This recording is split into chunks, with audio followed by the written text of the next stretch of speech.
台南社区大学伫校内城南二五经营已经一段时间，今年迎接虎城沙巴、优惠甲素描定时的班级，伫校管老师的带领，用小组的团体创作，要画出一座一座的古城门。较困难的是，其中小南门、大北门等位置拢无存在，都要找历史文献来还原，也需要一点想象，甚至有学员伫创作当中找到疗愈家己的方法，家己带来持续生活的动力。以前我们去写生的时候，通常都是眼睛看到什么，然后我们就画什么。但是这一次，因为那个成本已经不在了，但是因为我们又想要一起跟老师响应这一个那个主题，所以我到现场之后，我们要靠我们自己的想象力，把看不到的成本，然后拼回去这个画里面。是当初一个众志成城，就是公司协力的一种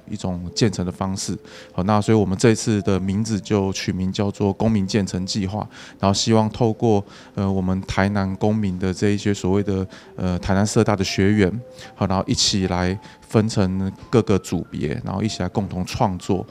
然后把这样子的城门给完成这样。城门原本就是一砖一瓦靠大家力量所起造，所以这摆展览嘛参像用画笔来起墙门同款。社区大学表示，因的目标不是培养画家，而是带动民众透过艺术来重新认识台南。这艺术不只是画写生、画前面你看到的东西，而是他们其实是透过田野调查一起研究，把这些他们所知道的台南的这些过往，还是他们去翻找论文等等之类的，就是做了很多详细的这些内容，把它连接在一起。那其实这过程中非常多有趣的故事。该公民画展一直到9月2日，欢迎想要了解古城门故事的市民做回来参观，麦当写下对社区保存的建议。建成300，以画逐城。台南新闻军集采访报道。